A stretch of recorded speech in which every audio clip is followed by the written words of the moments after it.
April 27, 1805. The heat was a physical weight, pressing down on the dunes until the very air seemed to liquefy. Lieutenant Presley O'Bannon wiped a palmful of salt and grit from his brow, his eyes stinging as he scanned the horizon. Behind him, 7 Marines and a group of mercenaries moved like ghosts in the haze. 500 miles of impassable desert had stripped them of everything but their resolve. Their boots were shredded, their skin mapped with cracked salt, and their throats rasped with every shallow breath. One of the mercenaries stumbled, his knees hitting the sand with a dull thud. He didn't try to rise. O'Bannon looked back, his own legs burning, and saw the man staring at the ground. Defeated, O'Bannon stopped, walked back, and grabbed the man by the shoulder, hauling him upright before he could sink into the sand. No words were exchanged. There was no room for them. O'Bannon shoved the man forward, his own hand resting heavy on the flintlock at his side. They could not stop here. They could not die here. They pushed forward, a ragged line of exhaustion cutting through the burning silence of the waste, driven by the singular, crushing need to reach the walls that loomed ahead. The dunes broke, and Derna appeared. It was not just a city, it was a fortress of stone and malice, rising from the earth like a jagged tooth. O'Bannon halted his men, his hand resting on the hilt of his weapon as he studied the ramparts. There were no heavy guns in their train, no cannons to shatter those walls. Just 7 men and a handful of mercenaries staring up at a stronghold that had no business falling to such a force. The wind carried the scent of the sea and the metallic tang of the harbor. O'Bannon looked at the water, then back to the stone. He remembered the smoke rising from the USS Philadelphia in Tripoli harbor. He remembered the reports of the crew in chains. That fire had not gone out. It had traveled 500 miles across the sand to settle in the chests of these men. The city defenders moved along the parapets, confident in their stone protection. They did not see a threat. They saw a few men dying of thirst. O'Bannon tightened his grip. The objective was no longer just a strategic point. It was a debt to be collected in full. He watched the shadows of the wall stretch toward them, waiting for the moment to turn this silence into a reckoning. O'Bannon drew his sword. The steel hissed as it cleared the scabbard, catching the harsh desert light. He did not shout. He did not need to. He pointed the blade directly at the central gate of the city and took the first step. Behind him, the line snapped into action. 7 Marines and the mercenaries surged forward in a ragged, desperate wave. There was no artillery cover, no rolling thunder of cannons to soften the blow. Just the rhythmic thud of boots on baked earth and the heavy, uneven breathing of men who had forgotten what it meant to be tired. They moved with a raw, unchecked speed that defied the defensive advantage of the ramparts. O'Bannon led the sprint, his eyes locked on the stone perimeter. The distance between them and the wall evaporated with every stride. The mercenaries howled, a discordant sound that rose above the wind, while the Marines tightened their grip on their bayonets. They were a small, jagged splinter of force hurling themselves against the weight of a fortified city. The ground beneath them vibrated as they accelerated, closing the final stretch of open sand with a momentum born of pure, distilled necessity. The first volley hit the ground like a sudden, violent rain. Musket balls tore through the air, snapping into the sand with sharp, dry cracks that kicked up plumes of grit into the faces of the advancing men. O'Bannon ducked instinctively, his boots skidding through the loose dust as he dodged the incoming fire. The rhythm of the charge shattered instantly. A mercenary to his left stumbled, his hands flying to his shoulder as he crumpled into a heap, face down in the scorched earth. The howl of the charge died in his throat, replaced by a choked, rattling breath. The defenders on the parapets had found their range, and the air was no longer just hot. It was thick with lead. O'Bannon did not look back. He shoved past the fallen man, his heart hammering against his ribs, his focus narrowing down to the jagged line of the wall ahead. Every step now was a gamble against the next flash of fire from above. He felt the sting of sand against his skin as a ball whistled inches past his ear. They were caught in the open, exposed and vulnerable, with no choice but to push forward or be cut down where they stood. The wall loomed, a wall of gray stone that seemed to grow taller as they approached. O'Bannon slammed his shoulder into the rough masonry, his breath coming in ragged gasps. The rest of the group piled in behind him, seeking the narrow strip of dead space directly beneath the parapets. Here, the defenders could not fire straight down, but they could drop the fortress itself. A heavy piece of stone shattered against the ground inches from O'Bannon's foot. sending a spray of jagged debris into his face. He squeezed his eyes shut, shaking off the stinging dust, and pressed his back flat against the wall. The texture of the stone was scorching, heated by the relentless desert sun. Above them, the chaos was absolute.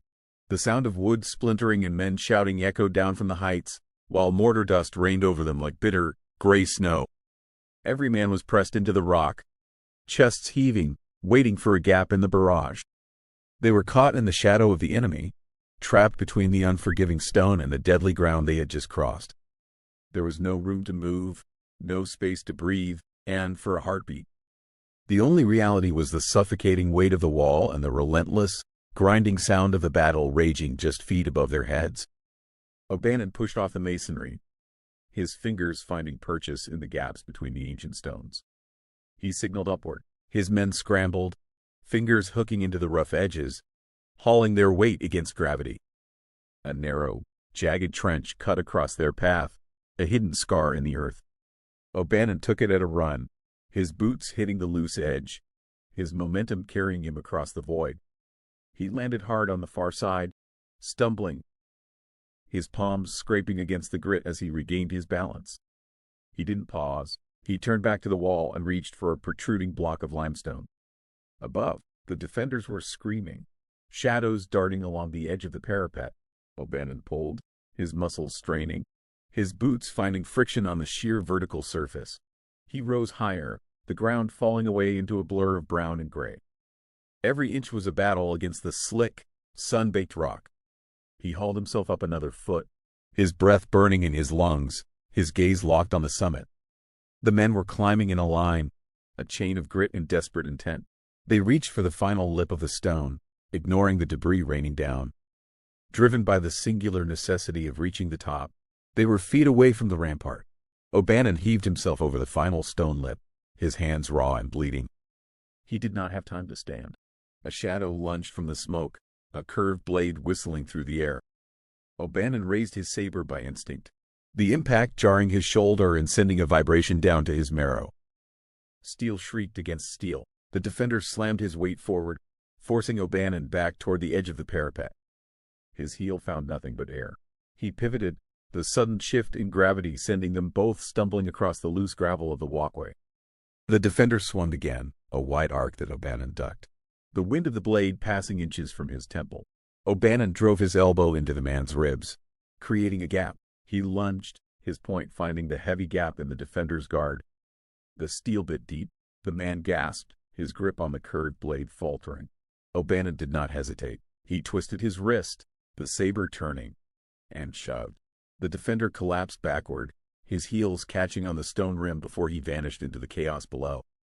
O'Bannon stood alone in the center of the walkway, his chest heaving, his blade dripping, surrounded by the roar of the ongoing fight. He had the rampart. Now, he had to hold it. O'Bannon wiped the grit from his eyes, his breathing ragged but controlled. He stepped over the fallen defender and pivoted toward the center of the rampart. The enemy commander stood frozen, his hand hovering over his own weapon. Looking toward the breach his men had just failed to hold, O'Bannon moved, his boots pounding the stone, closing the distance in 3 long strides. He thrust his saber forward, not to strike, but to block the commander's path toward the inner stairs. The commander faltered, backing away until his spine hit the jagged masonry of the wall. He looked at the Marines swarming the perimeter, then at the empty space where his guard had been. The commander turned, abandoned his post, and dove into the narrow passage leading down into the city. That was the breaking point. Seeing their leader flee, the remaining defenders dropped their muskets.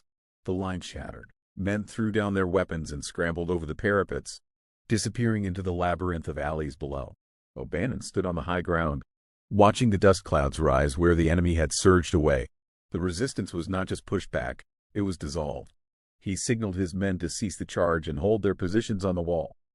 The path to the harbor was open. O'Bannon wiped the sweat and grit from his eyes, his hands still trembling from the exertion of the fight. He turned away from the rampart edge and marched toward the center of the fort where the flagpole stood. The rope was tangled, caught on a jagged piece of stone masonry splintered by the earlier bombardment. He pulled, but the line held fast. He braced his boot against the base of the pole, gripped the rough hemp with both hands, and yanked with everything he had left. The debris gave way. The line snapped taut. He began to haul, hand over hand. The cord bit into his calloused palms. Slowly, the heavy fabric of the flag began its ascent. He did not look back until it caught the ocean breeze, snapping open against the horizon. Below, the rhythmic thunder of the naval guns ceased instantly. The sudden absence of the roar left a ringing in his ears. The smoke drifted away, revealing the calm, blue expanse of the harbor. He locked the line into place, his fingers locking around the cleat. Silence returned to the desert air, broken only by the faint crackle of a few remaining fires near the walls. He stood beneath the rising colors, the flag snapping rhythmically above him, signaling the end of the march. The ringing in O'Bannon's ears faded, replaced by the dry, rhythmic hiss of wind over sand. He stood on the rampart, his hand resting firmly on the heavy hilt of his blade, his grip finally relaxing. His pulse, which had hammered against his ribs for hours, slowed to a steady, rhythmic thud. Below him, the fort was a landscape of broken stone and cooling embers. He turned his gaze toward the horizon, squinting against the glare of the afternoon sun. There, far out on the shimmering water, the American fleet sat motionless. The ships were small silhouettes against the vast blue, but they were there. The connection was established. He looked back at the city, the narrow alleys now quiet and empty. The march, which had spanned hundreds of miles of unforgiving desert, had reached its absolute end. He took a long, deep breath, the air tasting of salt and scorched earth. There was no more shouting, no more bayonet charges, only the weight of the moment and the stillness of the desert air. He stood tall, watching the distant sails, knowing that for the first time in this corner of the world, the objective was held. The long, brutal road had concluded in this quiet, hard-won peace.